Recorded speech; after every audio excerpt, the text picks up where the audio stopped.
Hello friends, कैसे आप लोग? उम्मीद करते हैं आप लोग बढ़िया होंगे, अच्छे होंगे, मस्त होंगे और अपना एग्जाम का तैयारी एकदम बेहतरीन अंदाज में कर रहे होंगे। तो आज हम फिर आप लोगों के समक्ष उपस्थित हुए एक नए लेक्चर के साथ। जी हाँ, जैसा कि आपको पता ही है कि हम लोगों ने एक 12th के विद्यार्थियों के लिए एक नया कोर्स लॉन्च किया है और इस कोर्स के अंतर्गत वैसे विद्यार्थी जिनका एग्जाम अगले वर्ष है वो इस कोर्स के माध्यम से अपना 12th क्लास का तैयारी बेहतरीन कर सकते हैं। अभी इस कोर्स के अंतर्गत उनको फिजिक्स, केमिस्ट्री और मैथ्स का लेक्चर प्रोवाइड किया जा रहा है। अगर आप लोग का रिस्पॉन्स अच्छा रहा है ना, तो आने वाले दिनों में और भी सब्जेक्ट क्लासेस शुरू की जाएगी। ठीक है, तो अगर आप नए विद्यार्थी हैं, अगर आपको नहीं पता इस कोर्स के बारे में, तो प्लीज इस चैनल के वीडियो सेक्शन में जाइए, वहां पे सारी वीडियो पड़ी हुई है और वहां से उस वीडियो को देख करके आप अपना तैयारी कर सकते हैं। और अगर प्लेलिस्ट चाहिए तो प्लेलिस्ट के सेक्शन में जाइए, है ना, और प्लेलिस्ट के सेक्शन में जाइएगा तो वहाँ पे प्लेलिस्ट भी बना हुआ है पूरा का, है ना, वहाँ से भी आप इन वीडियो को देख सकते हैं और वहाँ से अपना तैयारी कर सकते हैं, है ना। बाकी आप अगर देखिएगा वीडियो को तो आपको खुद अनुमान हो जाएगा कि हाँ, यहाँ से मेरी तैयारी हो सकती है या नहीं हो सकती है ना। अगर आपको लगे कि हाँ, यहाँ से तैयारी हो सकती है तो आप आराम से डेडिकेट होकर के पढ़िए, है ना, और बढ़िया से प्रॉपर नोट्स बनाइए और जो भी चीजें यहाँ पढ़ाया जा रहा है उसको एक एक चीज को लिखिए और समय पे उसको रिवाइज करते रहिए, है ना। तब जाके आपको चीज एकदम बेहतर समझ में आएगी और फिर आपका बोर्ड एग्जाम में एक भी सवाल नहीं छूटेगा। ठीक है, तो आज हमारा मैथ्स का, है ना, 11वां लेक्चर है। इसके पहले हम लोगों ने मैथ में टोटल 10 लेक्चर कवर कर लिया है और उन 10 लेक्चर में हम लोग जो बात कर रहे थे, हमारा मैथ्स का फर्स्ट चैप्टर चल रहा था। क्या चल रहा था? रिलेशंस एंड फंक्शंस, संबंध एवं फलन। और संबंध एवं फलन में हम सबसे पहले टॉपिक को डिस्कस कर रहे थे, रिलेशंस को। और हम जो डिस्कस कर रहे थे वो डिस्कस कर रहे थे types of relation on set, मतलब किसी समुच्चय पर परिभाषित होने वाले संबंध के प्रकार। और हमने बात किया था लास्ट लेक्चर में, किसके ऊपर बात किया था? लास्ट लेक्चर में हम बात किए थे संकर्मक संबंध के ऊपर, और संकर्मक संबंध तक का पूरा चीज हमारा कवर हो गया था। आज लास्ट हमारा जो बच रहा है वो बच रहा है इक्विवेलेंस रिलेशन, अर्थात तुल्यता संबंध। ठीक है, तो जल्दी से उसको पढ़ते हैं, फिर जितने भी फंक्शन हम लोग अभी तक पढ़े हैं उसको एक बार रिकॉल करेंगे और तब फिर अपन क्वेश्चन करेंगे, तब मजा आएगा क्वेश्चन करने में। ठीक है, तो आप देखिए हम लोग का जो मेन टॉपिक चल रहा था वो क्या चल रहा था? हमारा जो मेन टॉपिक चल रहा था वो चल रहा था किसी समुच्चय पर परिभाषित होने वाले या किसी समुच्चय पर परिभाषित किए जाने वाले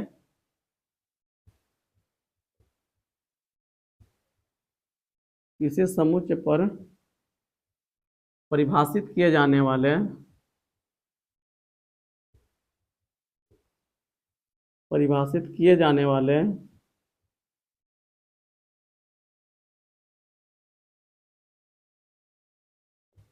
किए जाने वाले संबंधों के प्रकार,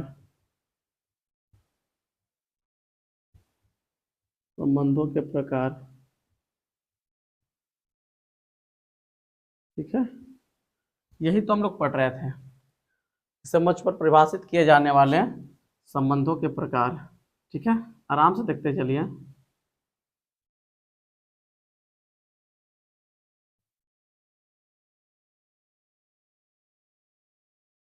ठीक है, और इसमें हमने जो बात किया था लास्ट लेक्चर में, जो हम लोग बात किए थे लास्ट लेक्चर में बात किए थे अपने चौथे रिलेशंस पे, संकर्मक संबंध पे। आज हम अपने लास्ट रिलेशन, है ना, पांचवें रिलेशन पे बात करने वाले हैं, जिसको बोला जाता है तुल्यता संबंध, इक्विवेलेंस रिलेशन बोला जाता है। तो हम लोग बात करें तुल्यता संबंध के ऊपर, है ना, कौन संबंध के ऊपर? तुल्यता। तो पांचवा जो हमारा रिलेशन है वो क्या है? तुल्यता संबंध है, तुल्यता संबंध है। ठीक है, इसको बोलते हैं इक्विवेलेंस रिलेशन।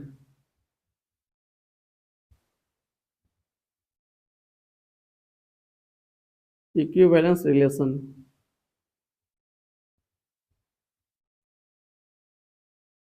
क्या होता है? तुल्यता संबंध किसको बोलते हैं? तो अगर तुल्यता संबंध के बारे में बात करें अपन, किसको बोलेंगे तुल्यता संबंध? तो सिंपल बात है तुल्यता संबंध में कि अगर मान लीजिए आपके पास कोई रिलेशन है और कोई वैसा रिलेशन है जो स्वतुल्य भी है, समित भी है और संक्रमक भी है।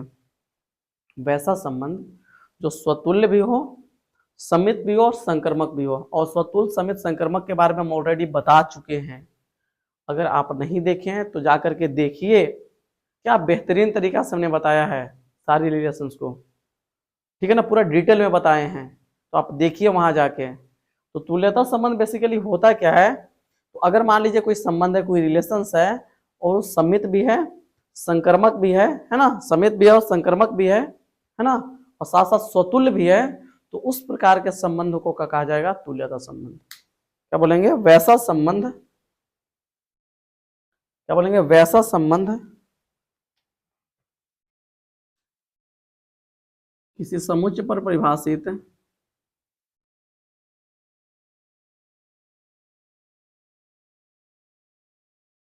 किसी समुच्चय पर परिभाषित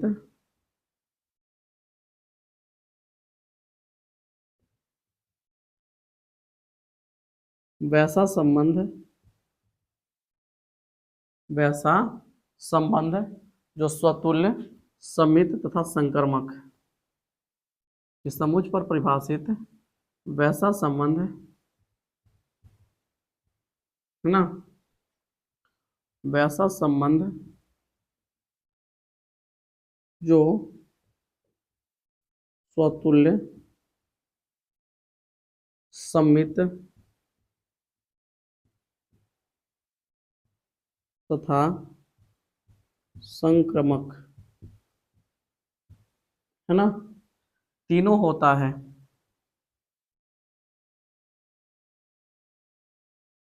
तीनों होता है ना, उसे तुल्यता संबंध कहा जाता है। तुल्यता संबंध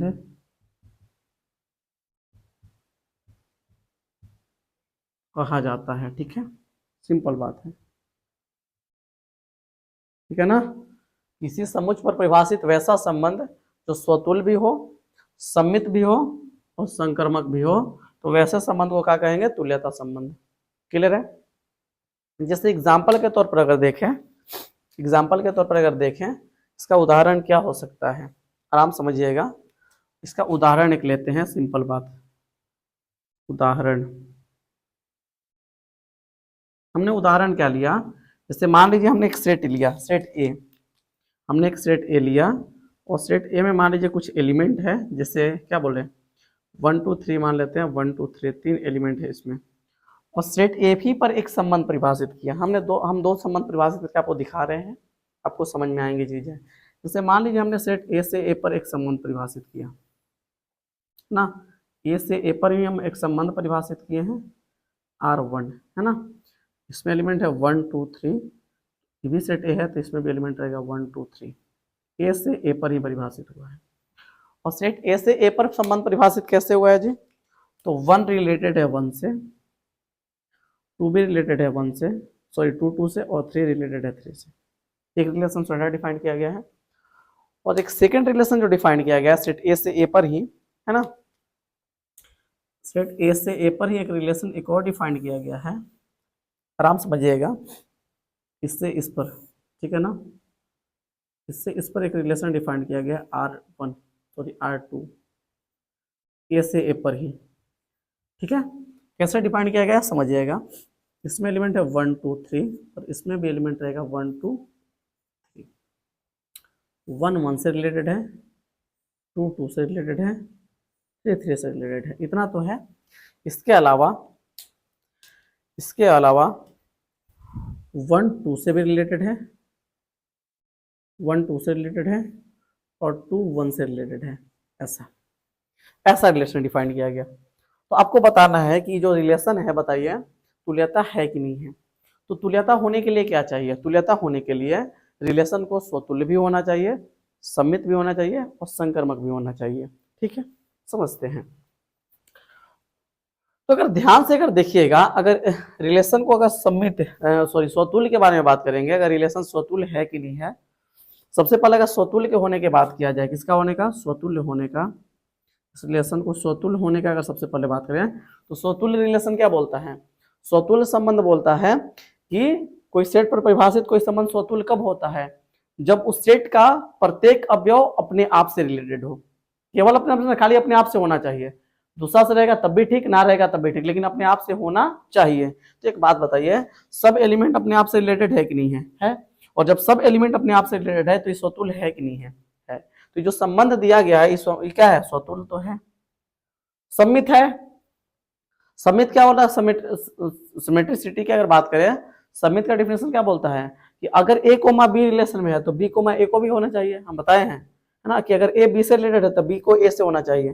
पहले इस रिलेशन को हम अदर फॉर्म में लिख देते हैं, तब आपको चीजें ज्यादा समझ में आएंगी। जो रिलेशन R1 है इसको थोड़ा सा टेबुलर फॉर्म में हम लिखते हैं, है ना। रिलेशन R1 जो है R1 इसको ऐसे लिखते हैं हम कि 1 1 से रिलेटेड है, 1 is related with 1, 2 is related with 2 और 3 इज रिलेटेड विथ 3।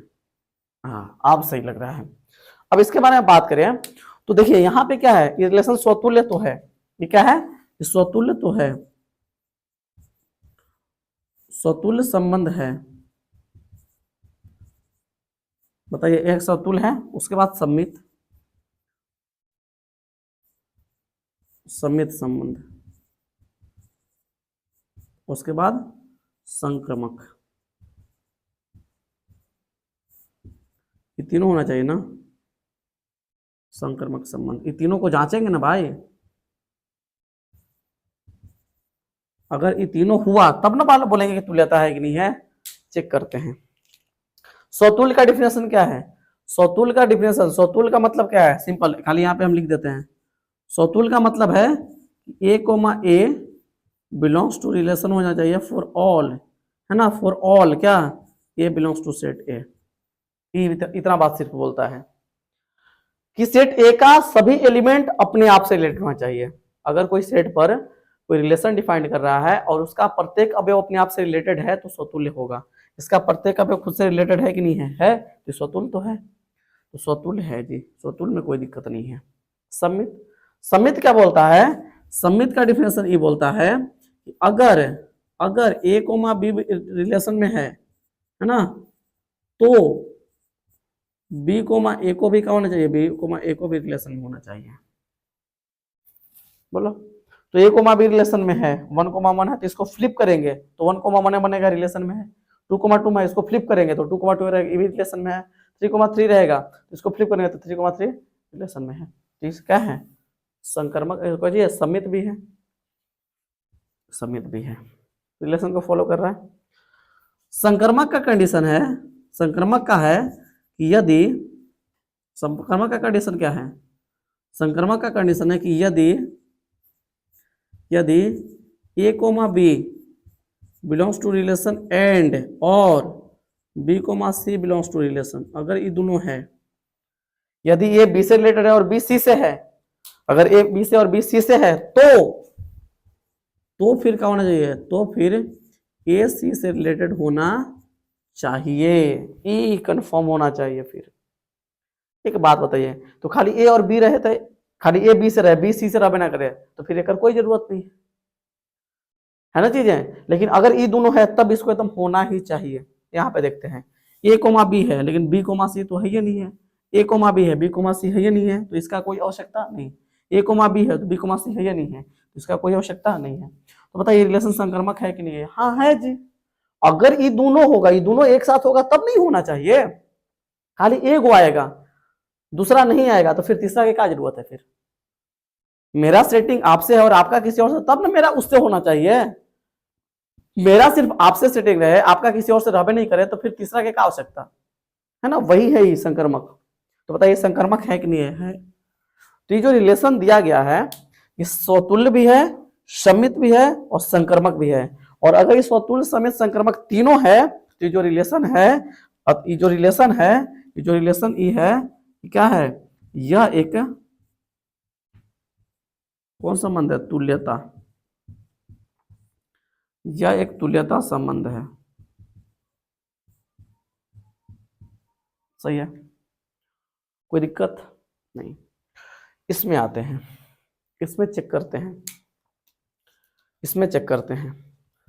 ये जो R2 रिलेशन लिखा गया R2, इसमें क्या है, 1 1 से रिलेटेड है, 2 2 से रिलेटेड है, 3 3 से रिलेटेड है। इसके अलावा 1 2 से है, 1 2 से है, और फिर 2 1 से है। ठीक है ना, 1 2 से और 2 1 से है। ठीक है, 2 1 से है। इसके बारे में पूछा गया कि बताइए क्या है, इस क्या है, तुल्यता संबंध है कि नहीं है, चेक करते हैं। सबसे पहला स्वतुल्य का देखें तो स्वतुल्य में क्या बोलता है, कोई भी रिलेशन स्वतुल्य कब होगा, खुद का सेटिंग खुद से होना चाहिए, प्रत्येक अवयव अपने आप से रिलेटेड होना चाहिए। इसका प्रत्येक अवयव खुद से रिलेटेड है ना, 1 1 से, 2 2 से, 3 3 से, बस इतने से तो मतलब है स्वतुल्य को, रिलेटेड है तो बताइए स्वतुल्य तो है, रिलेशन स्वतुल्य है। समित को का मतलब है कि अगर ए कोमा बी रिलेशन में है तो बी कोमा ए को भी होना चाहिए, पलट करके भी 1 कोमा 1 है तो इसको पलटेंगे तो फिर 1 कोमा 1 आएगा, है 2 कोमा 2 है, इसको पलटेंगे तो फिर 2 कोमा 2 ही आएगा, वो भी है। 3 कोमा 3 है, इसको पलटेंगे तो फिर 3 कोमा 3 आएगा, वो भी है। अच्छा 1 कोमा 2 है, इसको पलटेंगे तो 2 कोमा 1 आएगा, वो भी है। तो बताइए समित है कि नहीं है? समित है, तो समित भी है। संक्रमक की बात करें, संक्रमक क्या बोल रहा है कि ए कोमा बी और बी कोमा सी है तब ए कोमा सी भी होना चाहिए, मतलब ए का ए बी से रिलेटेड है और बी सी से, तो ए को भी सी से रिलेटेड होना चाहिए, लेकिन खाली ए बी से रिलेटेड हो, बी सी से ना हो, तो इसका कोई जरूरत नहीं है।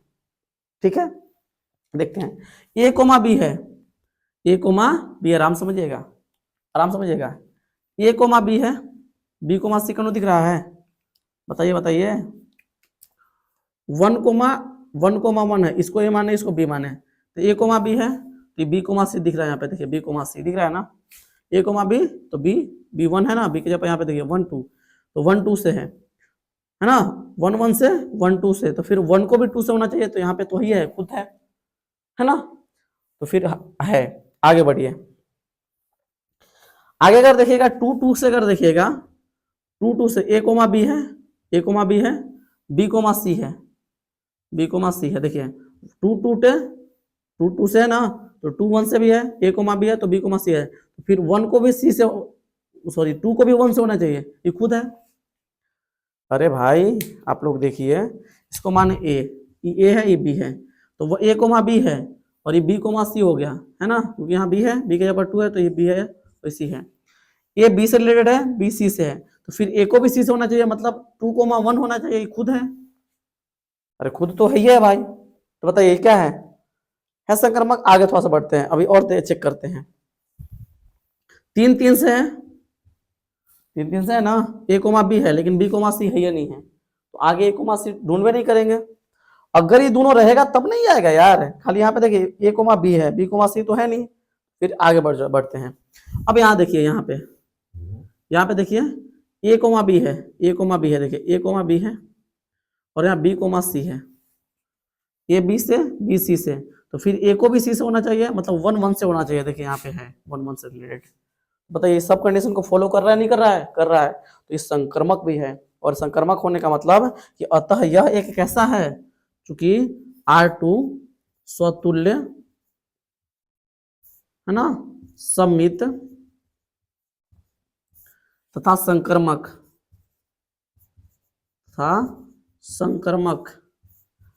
तीनों है,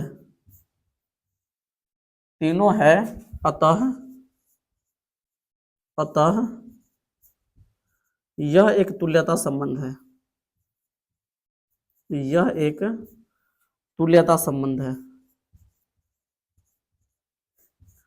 तुल्यता संबंध है। तो ये हो गया अपना तुल्यता संबंध। ठीक है जी, पूरा क्रिस्टल क्लियर हो गया होगा।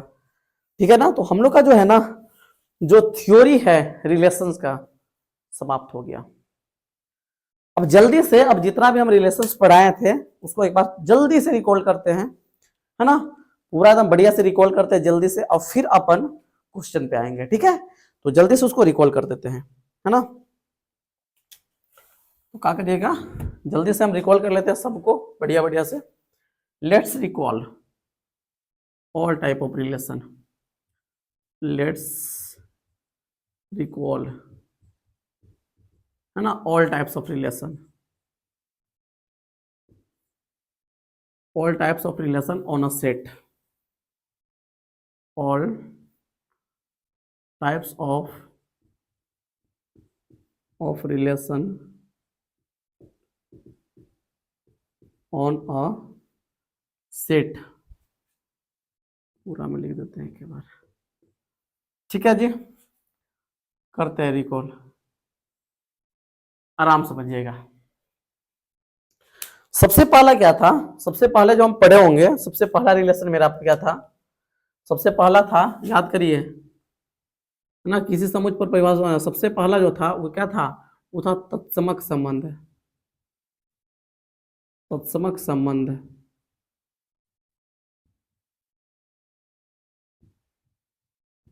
तत्समक संबंध में क्या बोले थे हम, तत्समक संबंध में बताए थे कि कोई भी समुच्चय पर परिभाषित कोई संबंध आर तत्समक संबंध तब कहलाता है जब उस समुच्चय का प्रत्येक अवयव अपने आप से संबंधित हो और केवल अपने आप से हो, कोई दूसरा से नहीं होना चाहिए। जिसमें हमने डिफिनेशन बताया था, किसी समुच्चय पर परिभाषित, किसी समुच्चय पर परिभाषित कोई संबंध आर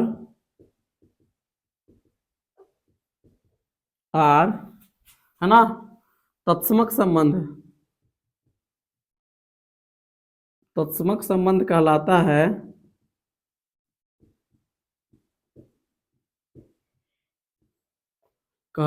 है यदि, है ना, यदि उस समुच्चय का प्रत्येक अवयव, समुच्चय का प्रत्येक अवयव,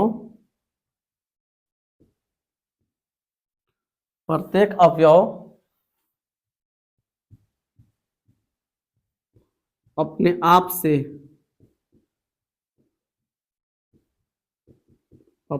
से, और केवल अपने आप से संबंधित हो, और केवल अपने आप से संबंधित हो।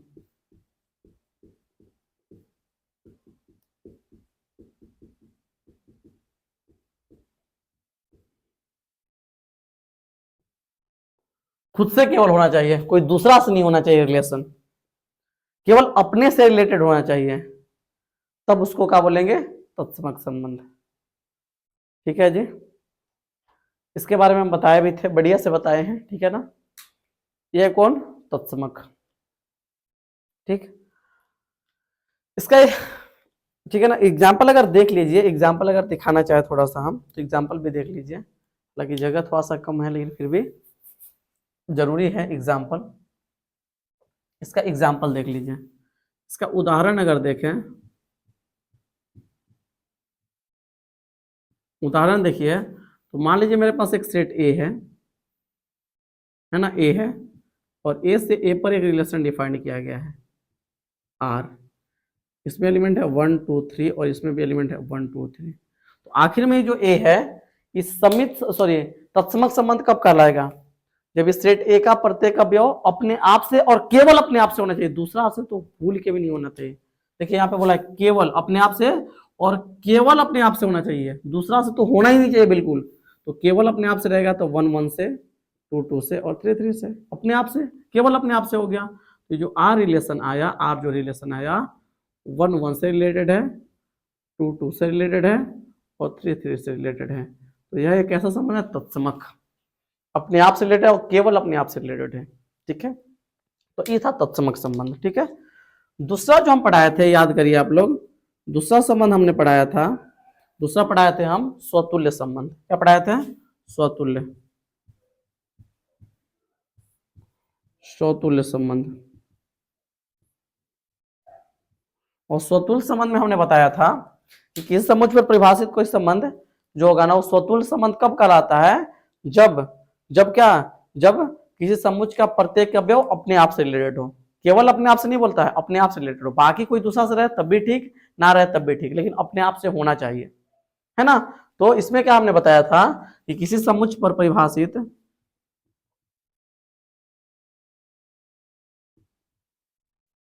किसी समुच्चय पर परिभाषित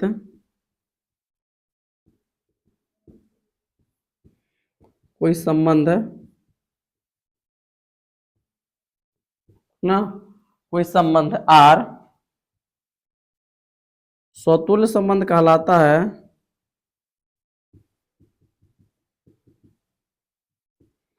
स्वतुल्य संबंध कहलाता है स्वतुल्य संबंध कहलाता है यदि उस समुच्चय का प्रत्येक अवयव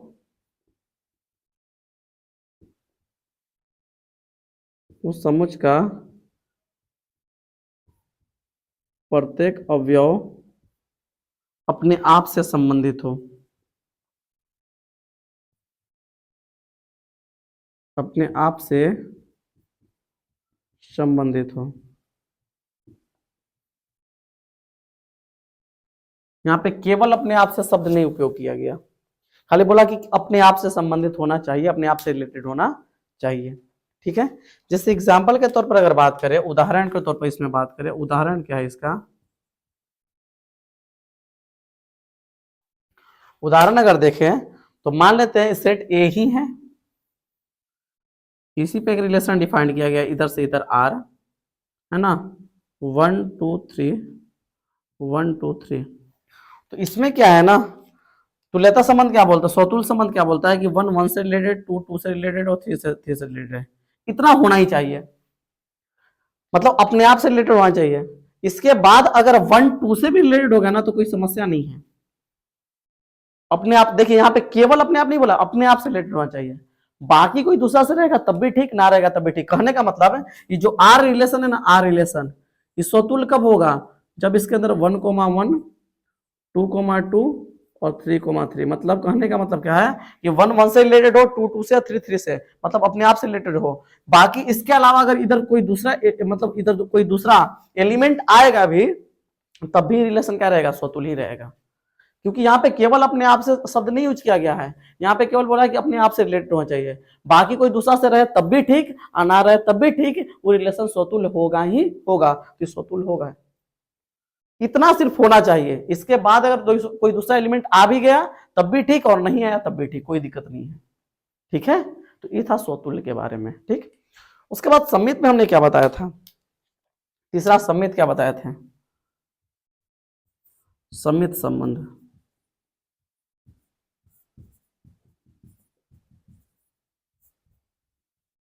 सम्मित संबंध में क्या बताए थे कि कोई भी समुच्चय पर परिभाषित कोई संबंध आर, लिखते हैं पहले, किसी समुच्चय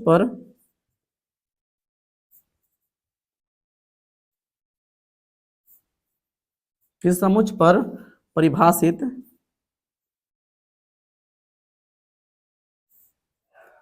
कोई संबंध आर सम्मित संबंध कहलाता है यदि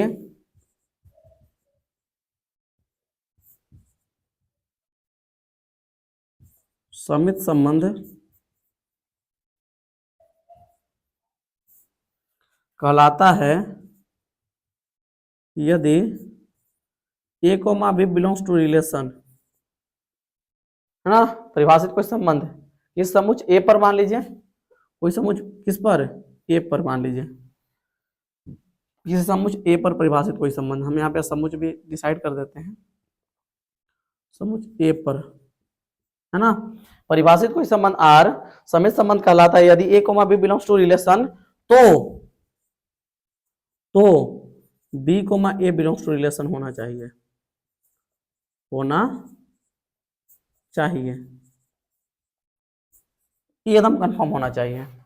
अगर ए कोमा बी रिलेशन में आ रहा है तो बी कोमा ए, मतलब ए बी से रिलेटेड है तब बी को भी ए से रिलेटेड होना चाहिए, तभी वो सम्मित होगा, है ना। ए बी से है तो बी को ए से, मतलब 1 2 से तो 2 को भी 1 से होना चाहिए, फिर उल्टा, तब उसको अपन क्या बोलेंगे, सम्मित, है ना। जहां ए और बी कैसे आएगा, सेट ए ही से तो आएगा, जहां मतलब, तो यहाँ पे ये भी याद रखिएगा कि जहां ए कोमा जो बी आएगा ना, बिलोंग्स टू किससे आएगा, सेट ए से आएगा। जैसे उदाहरण देखिए इसका, बहुत प्यारा उदाहरण लेते हैं अपन। इसका अगर उदाहरण देखा जाए,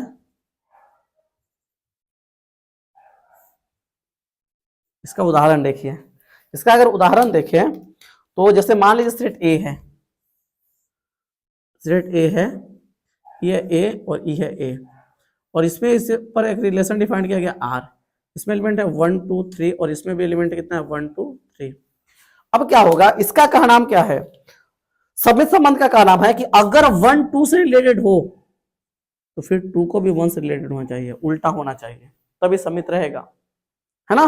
मतलब ये जो रिलेशन समित है, रिलेशन समित कब रहेगा, जब 1 2 अगर रिलेशन में है, अगर 1 2 से रिलेटेड है तो इसके उल्टा भी रिलेशन में होना चाहिए, मतलब 2 1 को भी रिलेशन में होना चाहिए, तब उस समित कहलाएगा, ना तो नहीं होगा। जैसे अगर मान लीजिए इतना है, ये तो यहां तक तो है, लेकिन अगर मान लीजिए इसमें एक और एलिमेंट आ गया 1 3, लेकिन फिर 3 1 ऐड नहीं किया, 1 3 से रिलेटेड तो है, लेकिन फिर 3 1 से कहां है इसमें नहीं है, तो इस समित नहीं है। समित का मतलब है कि अगर a बी रिलेशन में है तो b a को भी होना चाहिए, जैसे 1 2 है तो फिर 2 1 है, वैसे ही 1 3 आया तो फिर 3 1 भी आएगा, तभी रिलेशन क्या होगा, समित होगा, अन्यथा नहीं होगा। ठीक है ना, समझ में आ गया चीजें। तो ये है समित संबंध, ठीक है, समित, ठीक है। और लास्ट जो है चौथा, वो है संक्रमक संबंध। चौथा क्या है, संक्रमक संबंध। चौथा संक्रमक लिख देते हैं, है ना, डिफिनेशन इसका, कि किसी समुच्चय पर परिभाषित, सॉरी यहाँ पे पहले लिखेंगे ना, संक्रमक संबंध, संक्रमक संबंध,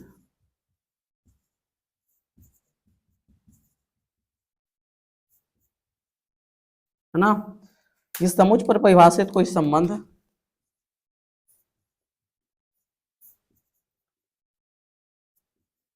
इस समुच्चय ए पर परिभाषित कोई संबंध आर, परिभाषित कोई संबंध आर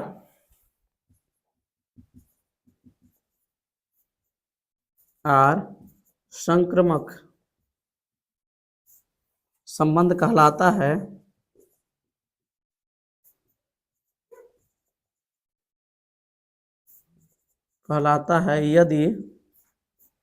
यदि कोई चीज ए बी, अगर ए बी से रिलेटेड है तथा A B belongs to relation और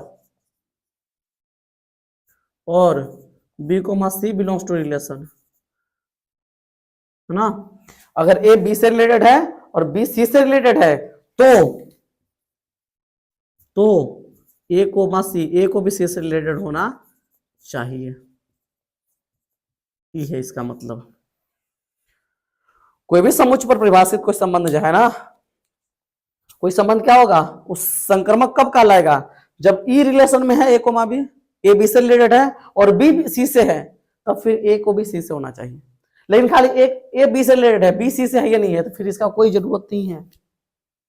समझ में आ रहा है ना, मतलब क्या है कि अगर ए रिलेटेड है बी से, ए रिलेटेड है बी से और बी रिलेटेड है सी से, ए रिलेटेड है बी से और बी रिलेटेड है सी से, तब ए को भी सी से रिलेटेड होना चाहिए। लेकिन खाली ए रिलेटेड है बी से, ए खाली रिलेटेड है बी से, लेकिन बी रिलेटेड है या नहीं है सी से, तो फिर ए को भी सी से रिलेटेड होने का कोई जरूरत नहीं है। ये है बात, समझ में आ रहा है ना। अगर ये दोनों है, ए बी से और बी सी से रिलेटेड है, तब ए को भी सी से रिलेटेड होना चाहिए। लेकिन खाली ए बी से रिलेटेड रहे, बी सी से ना रहे, तो फिर ए सी से रिलेटेड होने का कोई मतलब नहीं है फिर। ठीक है चीजें, तो वैसे संबंध को अपन बोलते हैं संक्रमक। क्लियर है, कोई दिक्कत, ठीक है, ठीक है ना। जैसे कहने का मतलब क्या है, किसी में अगर बात करें, मान लीजिए एक रिलेशन R1 डिफाइन कर लिया जाए और यहाँ पे बोला जाए कि 1 रिलेटेड है 2 से और 2 रिलेटेड है 3 से, आराम समझिएगा। 1 रिलेटेड है 2 से, ए बी से, और 2 रिलेटेड है 3 से, ए रिलेटेड है बी से और फिर बी रिलेटेड है सी से, तो फिर ए को भी सी से होना चाहिए ना। ए बी है, बी सी है, तो ए सी भी होना चाहिए। कहने का मतलब इस रिलेशन में कितना 1 3 भी रहेगा, तब ये रिलेशन क्या होगा, संक्रमक होगा, अन्यथा नहीं होगा। फिर संक्रमक होने के लिए क्या है कि अगर ये दोनों है तब इसको भी होना चाहिए। अगर ए बी है और बी सी है, समझ में ना, ए बी से रिलेटेड है और बी सी से है, तो फिर ए को भी सी से रिलेटेड होना चाहिए, तब ये संक्रमक होगा। लेकिन अगर खाली इतना रहेगा तो क्या संक्रमक होगा? नहीं होगा। समझ में आ रहा ना चीजें? अगर ये दोनों है, अगर ये दोनों है तब फिर हमको 1 को C3 से भी रिलेटेड होना चाहिए, तब जाके ये रिलेशन क्या होगा? संक्रमक होगा। लेकिन अगर मान लीजिए ये बी से रिलेटेड है लेकिन बी सी से रहबे ना करे, जैसे एग्जांपल के तौर पर और देखिए, जैसे मान लीजिए, आराम सुनिए, जैसे मान लीजिए कि 1,2 रिलेशन में है ना, और फिर 3,4 आ गया रिलेशन में, 3,4 नहीं, मान लीजिए 3,2 आ गया रिलेशन में, तो बताइए रिलेशन संक्रमक है कि नहीं है? बताइए, है कि नहीं है? जी क्या बोला कि ए कोमा बी और बी कोमा सी रहेगा तब नहीं चाहिए, खाली रिलेशन में केवल ए बी से रिलेटेड रहे, बी सी से रहबे ना करे, तो फिर एक सी से रिलेटेड होने का मतलब है? कुछ नहीं है। तो यहाँ पे वही है, यहाँ पे देखिए ए कोमा बी तो है, ए बी से रिलेटेड है लेकिन बी कोमा सी तो है नहीं। फिर यहाँ पे अगर मान लीजिए इसको ए कोमा बी माने, ए बी से तो है रिलेटेड लेकिन फिर बी कोमा सी है ही नहीं है कुछ, तो फिर ए कोमा सी का क्या आवश्यकता? कोई आवश्यकता है? नहीं हो सकता है। तो रिलेशन संक्रमक है, क्या है? संक्रमक, संक्रमक है, इसमें कोई डाउट नहीं है, संक्रमक है। क्लियर चीज है ना? ये बात है संक्रमक का। तो हमने क्या किया आज हम लोग, है ना, तुल्यता संबंध तो हम इधर पढ़ा ही दिए हैं, तो इसको रिवाइज करने का कोई मतलब नहीं था। आज हम 5 और रिलेशन देख लिए, देखिए 4 को इधर और एक 5वां रिलेशन इसको बताएं। तो आज हम लोगों ने 5 और रिलेशन को कवर कर लिया, है ना। अब हम क्या करेंगे अगले लेक्चर में, इस पे बेस्ट एग्जाम्पल करेंगे, मतलब इस पे बेस्ट क्या करेंगे? प्रश्न करेंगे, बहुत सारा प्रश्न करेंगे, है ना।